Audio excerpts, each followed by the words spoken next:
Hello, everyone, and welcome to Elektor Lab Talk number 23. I'm just finishing up my coffee in my Elektor mug here, and checking my autofocus while I'm at it. I'm Brian, as usual, and we've got a great lineup of interesting projects and products to talk about with our Elektor team. So joining me today are engineers Saad Imtiaz and Jean-Francois Simon. How are you, Saad? Fine, how are you? I'm great, thanks. And Jean-Francois, how's things kicking in France? Hello, very good, thank you. Awesome. And also, we're very fortunate enough to have a nice sponsor today in Fischer Technique. They have long been a household name for makers all over the world. We can bring the banner up.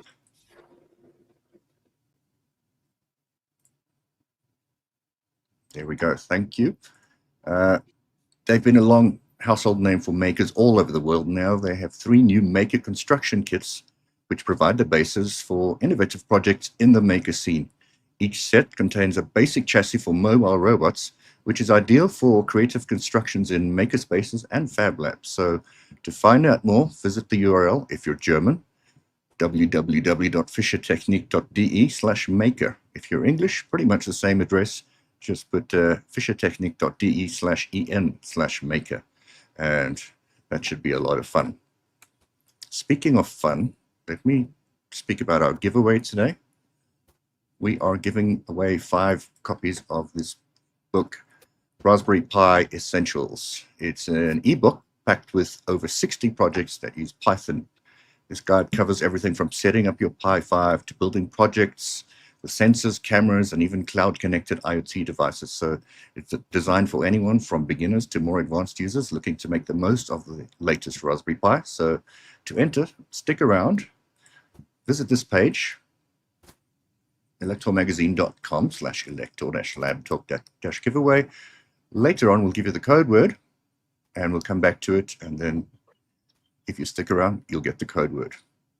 Now, let's move on to what's just hit the shelves. It's our November-December edition of Elektor Mag. Now, if I change the zoom so we can see more of this cover at the same time. DSP processor board, and it is the focus on prototyping, production, and components. As usual, we have a theme for each issue. We talk about PCB layout and safety, more on KiCad 8, op-amp tester, and then Saad. We've got your ESP32-based energy meter. How was the progress of that? Yes, so it's basically a software update, as in the last version of the energy meter, it was working with the Home Assistant. But now, if you don't want to use Home Assistant or you want to use it via another way or with MQTT, that's basically for it. So there's another software for it, Arduino IDE based, which enables it to be sending data over MQTT. And it's working well now. I mean, we've covered the topic a few times, and it was fascinating to watch your progress as you went along. Let's go back to the cover now. Have a look at the table of contents. Yeah, I know it's very small, but I will zoom in shortly. We have our cover project, the Audio DSP FX processor board. Let's change to single page view here. There we go. That's our cover project. We'll have a look at that a bit later. And we've got all our regulars and a lot of nice projects. 3D Christmas tree, just in time for the end of the year. So while this is on shelves now, you can prepare to have a bit of fun, maybe with your children. I've already ordered some 3D Christmas trees, by the way. I haven't even taken them out the box yet, but we'll be having fun with that. It's the op-amp tester. And in the next edition, this is an interesting article that's coming up. Not in this edition, but it's Jean-Francois. It's a segue to you, so we can talk about your VHDL clock that you made with ChatGPT. Why don't you tell us a bit about that? Yes, sure. Well, I will keep it quite short because I've already mentioned this in the past. But for this December AI special edition, the idea was to make something using the power of AI. And so earlier this year, we had an article in Elektor about FPGAs by Theo Mulder that got me thinking about FPGAs again. And so I use this combination to make a nice clock. So this is that you can see on the screen right now. If you can bring my screen to. Thanks. This is the E10 Lite. So it's an Altera/Intel FPGA board that I got secondhand a while back, but I have never designed something with it yet. So this was a good opportunity. So I chose to make a clock using VHDL, and the nice thing about this project is that it's a ChatGPT that wrote the code. So I asked first, can you write me some code to light an LED? So it got me started, and then how to light up a figure on the 7-segment display, and then 6 figures, and then a clock, and then how to set the clock and use the buttons. And so it was an incremental project. And I spent lots of time debugging because, of course, ChatGPT's code is great, but the devil is in the details. So in the end, I'm quite happy with the result. It's working nicely, and you will see the details about this article in the December edition. So I hope you like Awesome. it, and this way maybe my email address is at the end of the article. So if you have some nice comments or questions, please feel free to send them in. And by the way, now I'm looking for more ideas to continue tinkering with FPGAs, because of course I feel a little bit bad to use such a powerful FPGA just to make a clock. So I have here on the screen a DE10 Lite that I just used. This is a DE0 Nano, which is a bit cheaper, but it doesn't have any displays.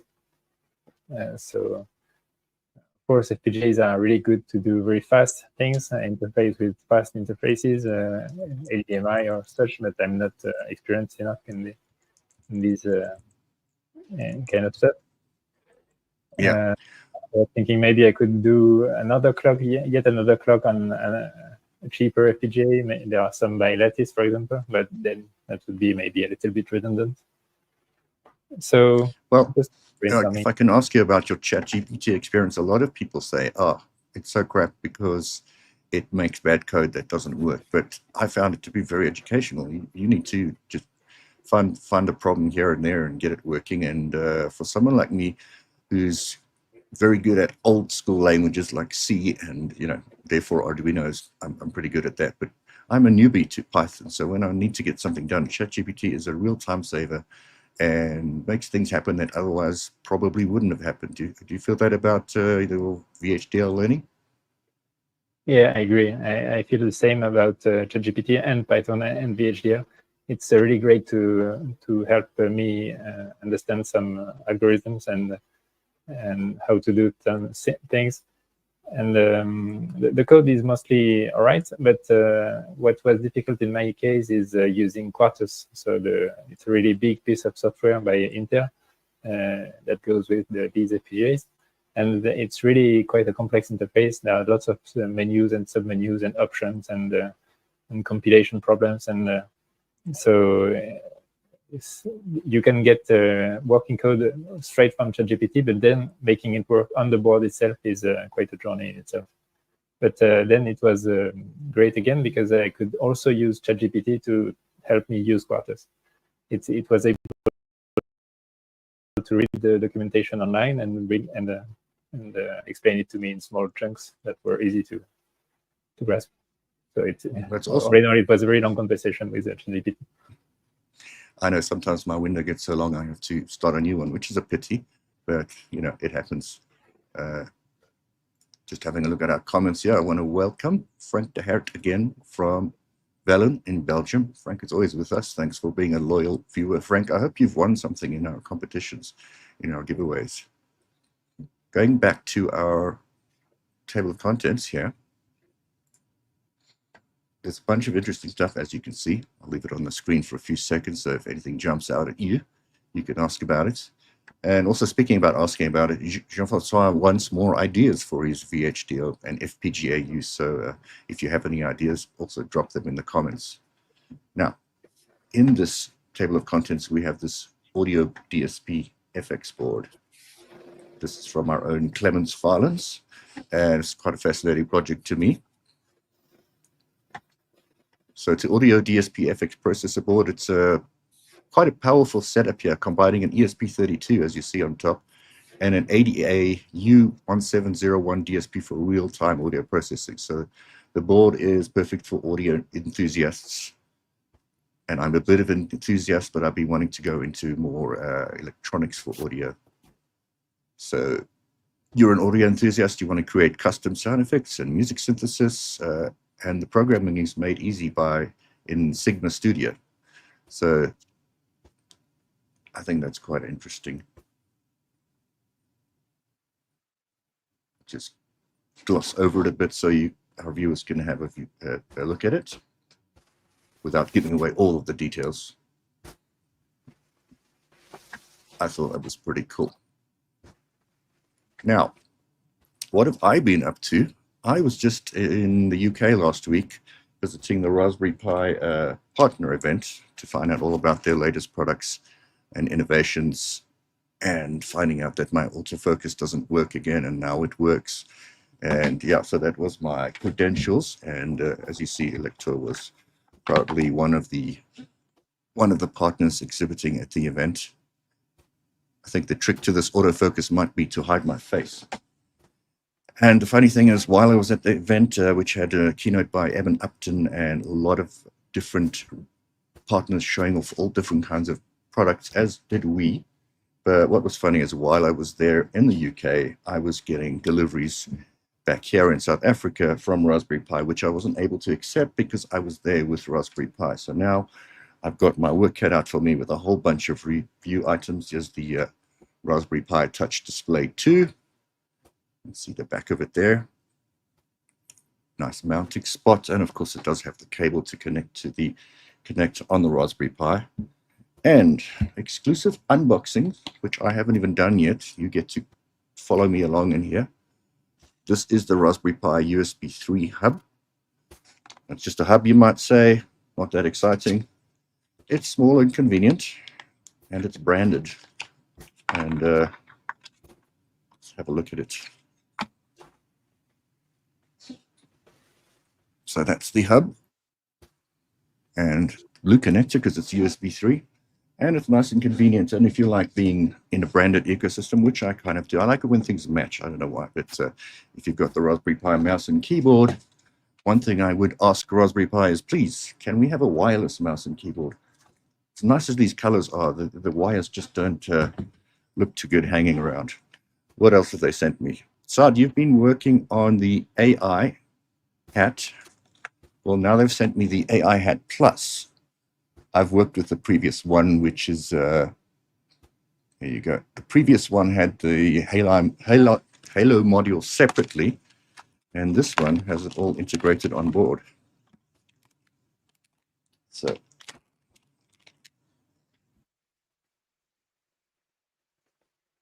sorry, didn't want to make a noise. I have not unboxed it. This is the first for me as well. Saved it for you guys. Okay, so there you see it. You have the Halo module on the board. Longest 2 seconds waiting for. Is it an upgraded version, or it's the same old one but integrated on a single PCB? Well, this one has, you see, 26 tops. So yeah. I think they are offering different models with different Halo chips. But, you know, I still have to do that review. I have to switch this on and see what I get from it. Do I have anything else? Well, I've got a Raspberry Pi AI camera. This one I have reviewed. And I'll pull up the magazine article shortly. And yeah, the autofocus not working. I'll have to get someone in here to do the manual focus for me. We just need more budget. So this is the article. I did review it for our upcoming AI edition. It's another very interesting product.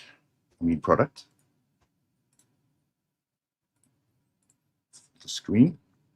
And there you see it. And I know this is a very small thing. It's a small plastic focus screw. Now, I've had lots of Raspberry Pi cameras over the years. None of them came with a way to set focus when they weren't autofocus cameras. And it was a little bit tricky, either my fingers or pointy, long needle nose pliers, which wasn't ideal. But now it comes with a focus ring. It's funny how the small things are the most entertaining sometimes. But there we saw the Raspberry Pi AI camera teased earlier this year at Embedded World, but they didn't tell us anything about it. They just put them on display to tease us.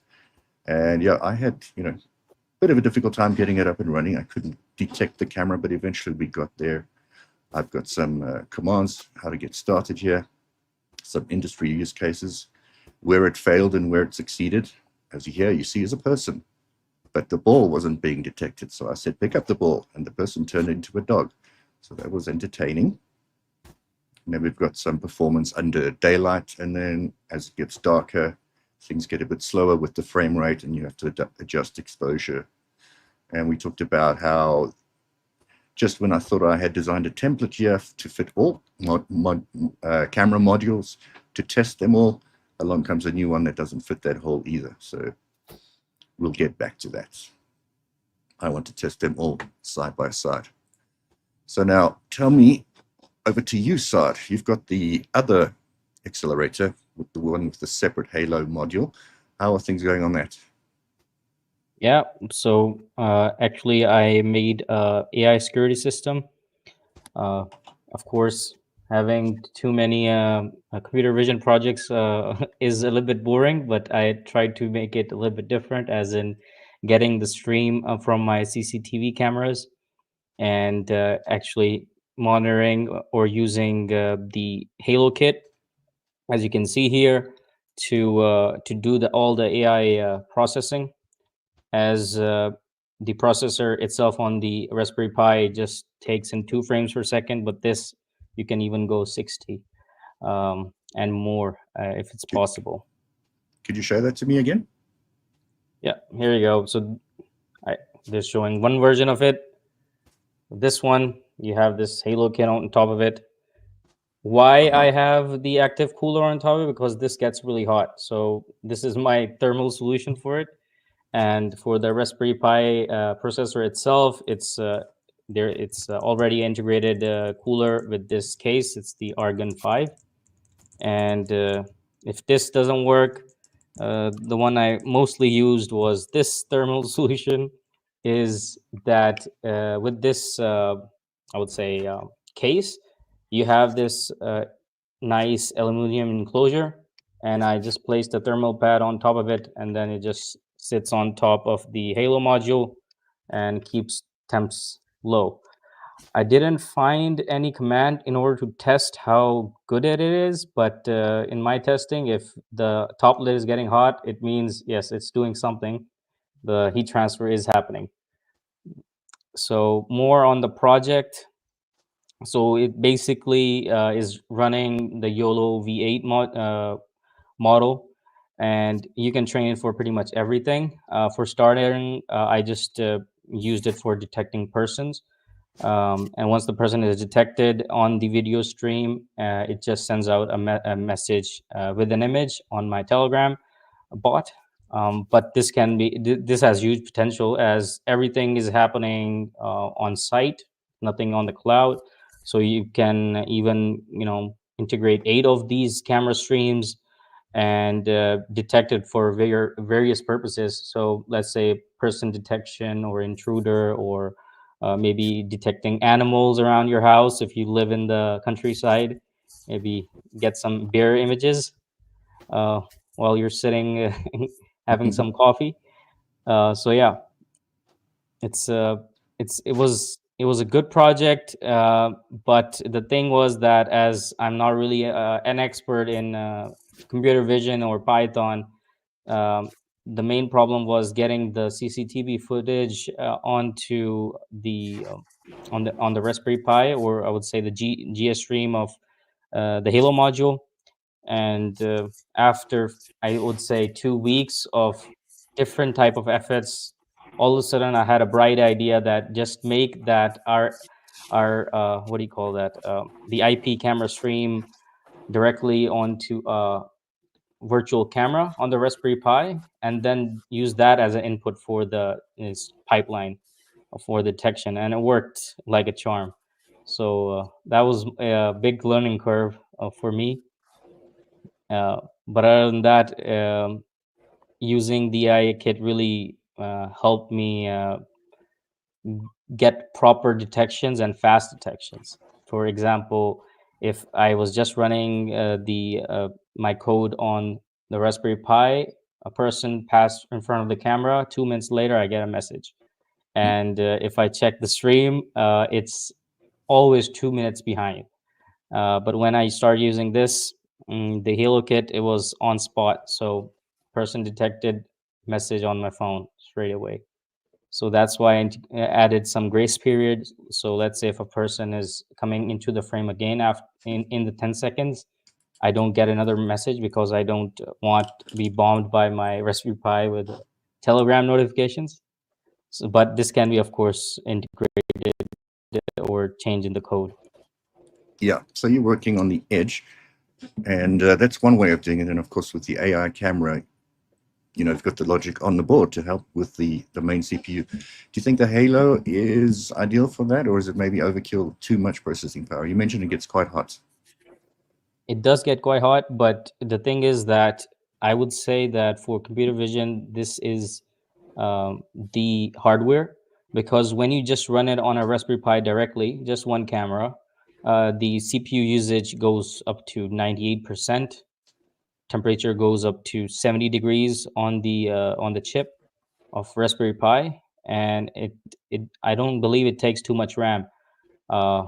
But with the Halo kit on single camera, it takes up to 400 megabytes, and the processing of the CPU load is just 20%. So, and I see a potential here as in adding up to 8 cameras on the 8 GB variant, and it would be running quite fine. I also tested on Raspberry Pi 5 2 GB variant with one input stream, and it was taking 700 megabytes as well. And it usually takes about 400, so it was 300 when it's idle. So it's the same, and there was no performance benefit. So you can run it on 2 GB variant if you don't have much cameras, or you don't want to pull in more streams, or if you want to have more streams, then definitely go for a higher variant. Okay, that's great. I went off on a bit of a tangent with you because it was relevant to the new Halo module that I've got here, and I forgot because this is a empty generic box which I just opened today, and there's a lot of packaging materials here for this content here. The box down. It's the Raspberry Pi M.2 Hat Plus.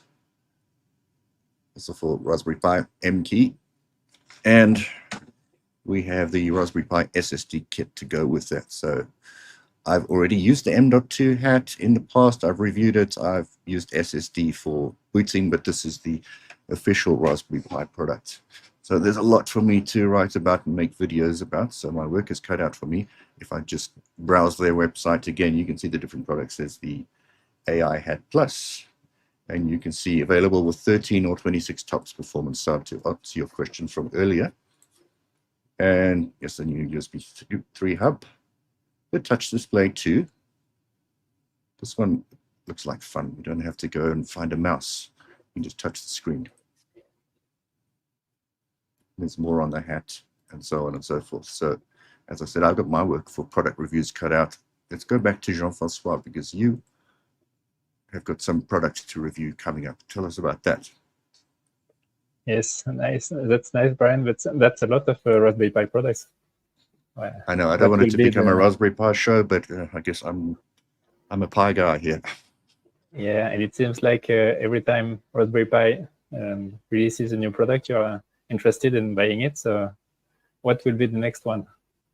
Maybe something the wireless mouse and or... keyboard that they have made no intention of announcing or ever mention, but that will really make my life easier.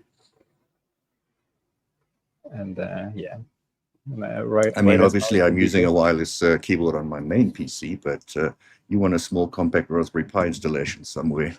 The wires are not helping. Maybe a larger screen. Maybe. That could be helpful. That's coming. Raspberry Pi monitor, which was teased at Embedded World, and I did make a YouTube video about it, so I won't be in trouble for announcing that.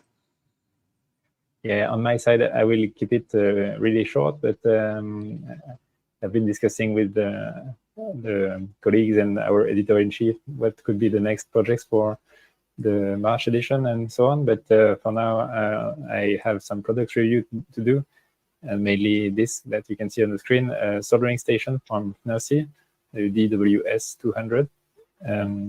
It's quite new. They've been promoting it quite well. So I think we'll be selling it in the Elektor shop some time later.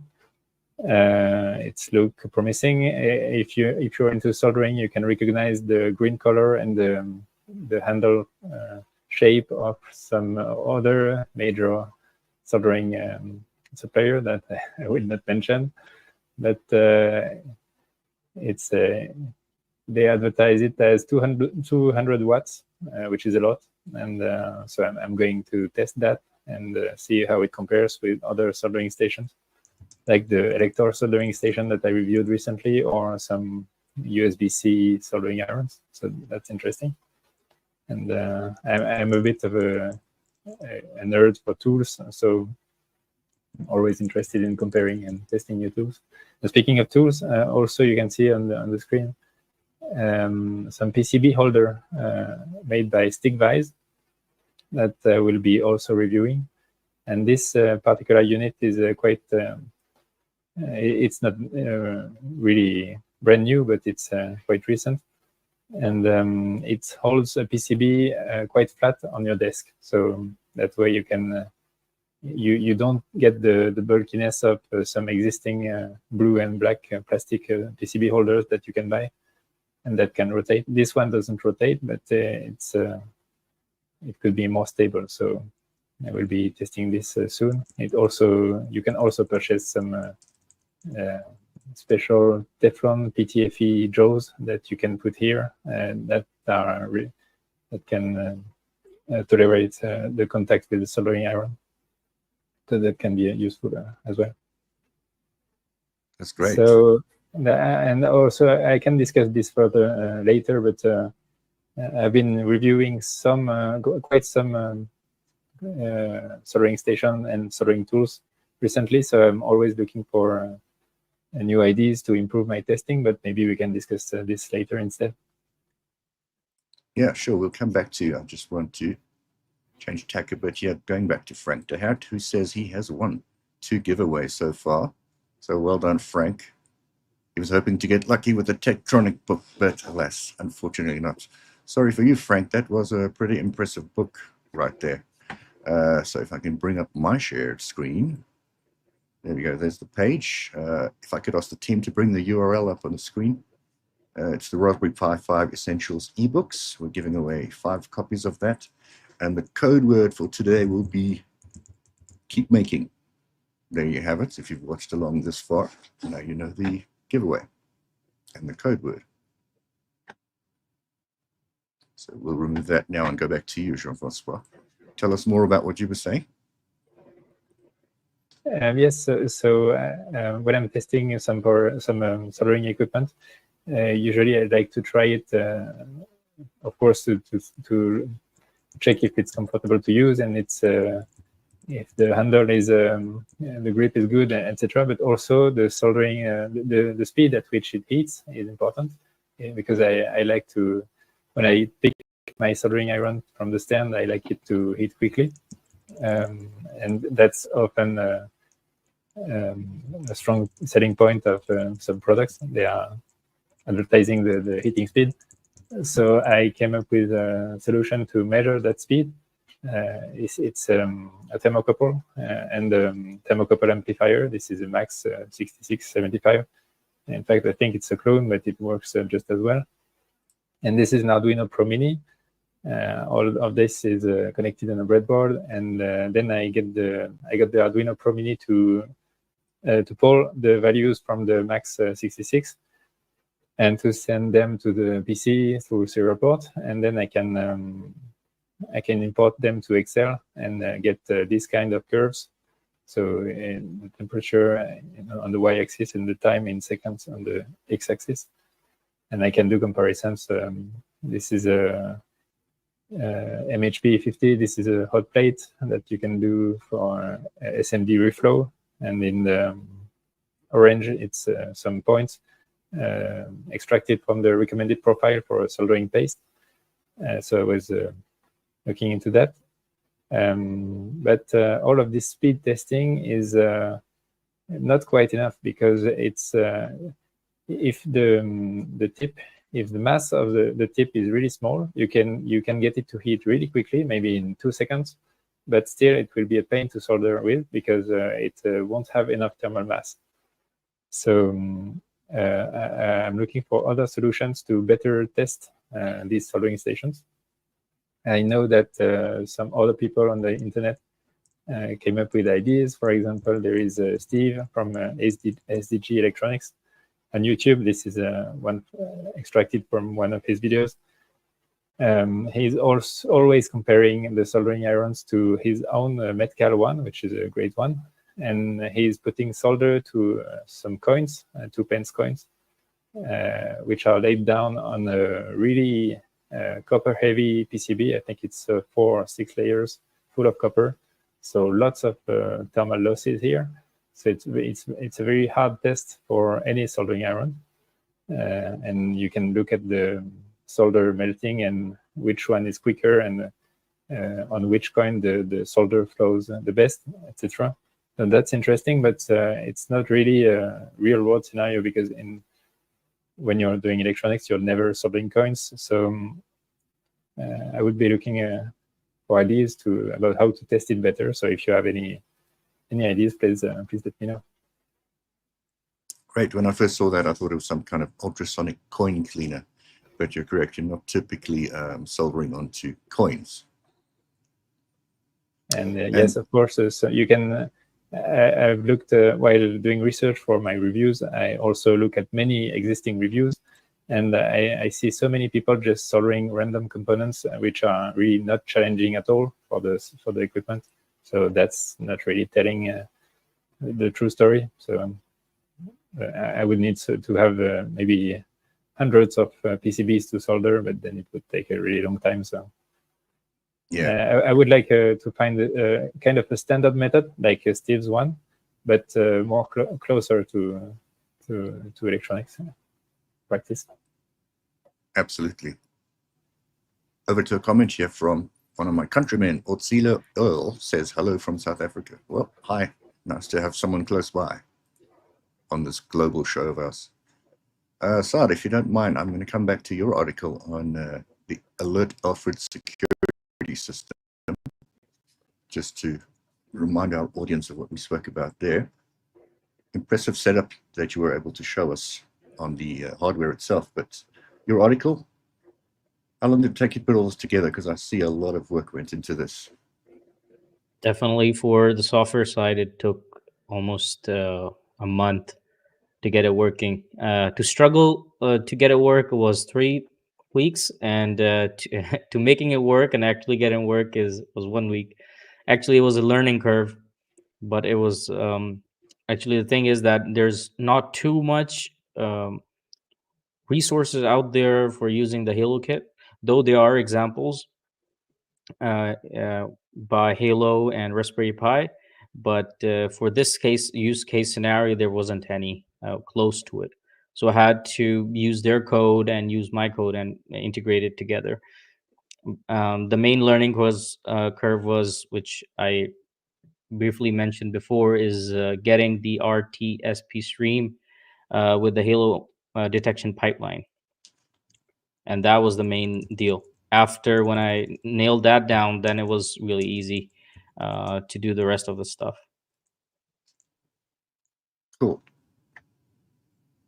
And I hope the people watching can see how interesting this article looks.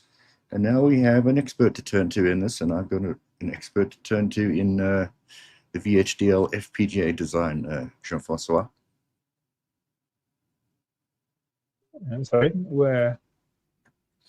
I've got two newish experts here. I won't say you're you know everything about the topic, but you spend many hours learning.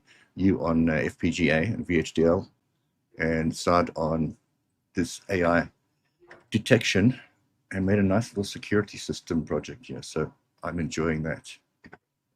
I've got another Nice. fellow from the African continent, from Kenya. How are you? I believe your name's Richard, but it's coming through with a different name on the top. And Earl again saying it's good to have someone from our country. The energy meter, Saad, are you done with that? Have you packed it up and it's working and running and it's 100% going? Yeah, it's still working. It's still in my I would say the box, which contains all the wires and circuit breakers. And it's still performing as it is. I didn't start using the MQTT because I'm still happy with the Home Assistant variant. I can compare between days and weeks, and it's get the job done. And also about the Home Assistant is that you can, well, I have set up a small automation. Is that when the voltage drops or there's a certain amount of current load on certain breaker or certain side, I just get a notification. And I was also thinking of integrating some sort of switches so I can reduce the load by switching other components off. But like, let's say water heaters or water geysers at that time. But yeah. Oh, well, I love it when a Working as it plan is. comes as big Hannibal Smith, not Lecter, I nearly said Lecter. Hannibal Smith in the A-Team used to say, I love it when a plan comes together. You've gone full circle on it and you've got a successfully working product. I want to jump over to another thing, which is that we will be at Electronica next week. So there's no rest for the wicked. In Germany, in Munich, we'll be at Electronica 2024. We'll have experts on stage. We've got a lot of information. And we're going to have several live shows and several forums. But, you know, if you're there, join us at B4 440. That's in our booth, B4.440. And if you're not there, stay tuned to Elektor.tv, where we are. And we'll be doing a lot of video and a lot of live and a lot of on-air. So you won't miss a thing from Electronica 2024. I'm certainly looking to that. So it looks like we have a bit of a shorter show this week. Anything else you'd like to add, Saad or Jean-Francois? No, I think that's all from my side. Thank you. That's good. And our chat room has been a little quieter. I wonder if it's that extra hour that was added in last week, thrown people off a bit. I know the show is an hour later for me because we don't have any kind of daylight savings time here. But once again, thanks everyone for joining us from around the world, including our first guest again, Frank de Hert from Belgium, and everyone from Frank to Otsile. And thanks again to Jean-Francois and to Saad. Good luck with the giveaway, those of you who are entering. And thank you and good night.